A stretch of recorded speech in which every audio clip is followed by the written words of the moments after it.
Au Transact Talange, réseau plus que pro pour la défense du consommateur. Merci de nous suivre, de nous faire confiance. Alors, aujourd'hui, ici, on vous présente une Citroën C5 X7, c'est-à-dire les modèles après 2008, les derniers modèles en fait. Voilà. Donc là, on a l'exemple typique des conséquences fallacieuses du Covid-19, c'est-à-dire la période, le laps de temps avec le confinement forcé, etc., dont on se sort tout doucement. Voilà. Là, on a un client qui est une personne âgée qui n'utilise pas du tout son véhicule.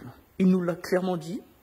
Il est retraité de surcroît et donc il nous a expliqué qu'il ne roulait plus du tout le véhicule, il ne sortait plus. Voilà le problème. Voilà la difficulté d'un véhicule qui ne roule pas. Regardez les tracas. Ici, on a une plaquette de frein qui part en lambeaux, qui s'émiette, qui s'effrite. C'est juste catastrophique. Pour déposer les tris, vous savez, vous avez les deux vis de 7 ici, en bouclé mal de 7, voilà. Catastrophique. On était à deux doigts de casser les vis. Le filtre à huile, puisqu'on vient de faire la révision complète, avec l'ensemble de tout ce qui est filtration, etc. Le filtre à huile, vous savez, avec la petite coupole en plastique au-dessus, à deux doigts de la casser. C'est ça, le risque d'un véhicule qui ne tourne pas, qui ne fonctionne pas.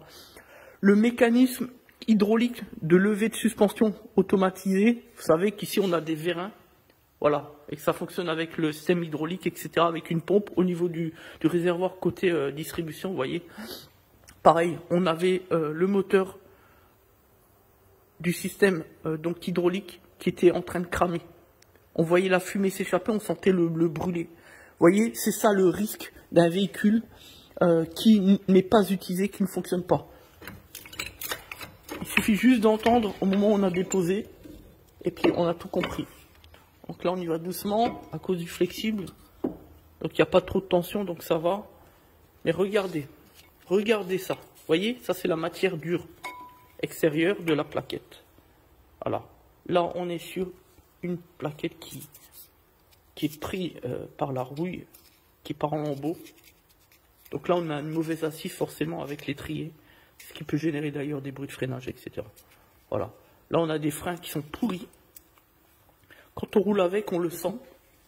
Donc du coup, là, on va remplacer les freins. Voilà. Quand on roule avec, on a une efficacité de freinage qui est moindre.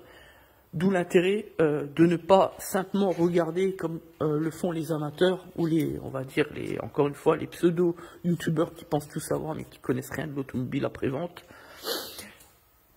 Tout n'est pas une question, tout ne se résout pas à l'épaisseur des plaquettes de frein. Nous, on a déjà vu des plaquettes de frein comme ça. Vous voyez, là, on est, on va dire, à 50% d'usure. On a déjà vu des plaquettes comme ça, où la partie qui est en contact avec le disque ici, qui s'est carrément décollée. Et à la fin, vous l'avez compris, c'est simplement l'accident de la route, et voire même, on peut imaginer... donc un décès, tout simplement. Parce que quand on a la plaquette qui se coince, qui se décolle, qui se coince dans l'étrier, on a tout gagné. Vous voyez, c'est ça aussi le risque. Donc tout n'est pas qu'une question d'épaisseur de plaquette de frein.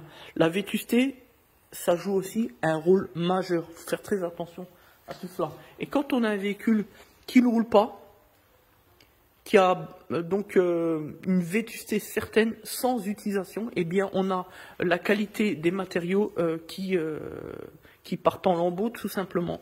Et c'est très simple à comprendre. Voilà. Donc ça c'est important, vraiment important. Voilà. Donc nous, pour ce véhicule, après la révision, on va donc remplacer les freins pour repartir sur du propre, sur du neuf, pour que le client, le consommateur puisse rester être en toute sécurité et utiliser son véhicule en toute sécurité, c'est important. On ne plaisante pas sur les éléments de sécurité du véhicule. Voilà, comme la direction, comme les freins, comme les suspensions. Un petit aparté sur la question de la direction, on a souvent des gens qui, parce que ça coûte très cher, vous savez, la direction électrique, la fameuse DAE, le module DAE, qui pensent qu'ils peuvent se permettre d'acheter des pièces d'occasion. Il est strictement interdit de mettre une pièce liée aux éléments de sécurité de la direction d'un véhicule, quel qu'il soit, de mettre des pièces d'occasion. C'est strictement interdit. Alors j'ai bien compris, c'est encore une question de coût, je sais, la DAE, ça coûte cher, une crémaillère, ça coûte cher, une rotule ou une biellette, ça coûte moins cher, évidemment. Mais tous ces éléments, peu importe le prix, il est strictement interdit de mettre une pièce d'occasion. En cas d'accident, c'est soit la responsabilité pénale du garagiste qui est engagé, soit évidemment la responsabilité civile du propriétaire du véhicule si c'est lui qui a fait ses travaux. Voilà. Donc attention pour les dédommagements par l'assurance, le fonds de garantie, etc. en cas d'accident. Ça peut être dramatique derrière. Et tout ça pour gratter, faire de fausses économies, comme on le dit souvent quand on parle des escrocs, des charlatans, le club des imposteurs. Voilà. Ça sert à rien de faire des fausses économies. À force d'essayer de chercher le moins cher du moins cher, c'est la crème de la crème en matière de préjudice. Et à la fin, ça peut tourner au drame, virer au drame. Donc faites très attention à cela. Voilà, merci à tous pour nous suivre, nous faire confiance. Donc c'était Des Autotransact Talange. Nous sommes membres du réseau Plus que Pro. Vous cherchez une entreprise fiable, rendez-vous sur le site internet plusquepro.fr. Tout simplement, il n'y a qu'une adresse pour avoir des certitudes.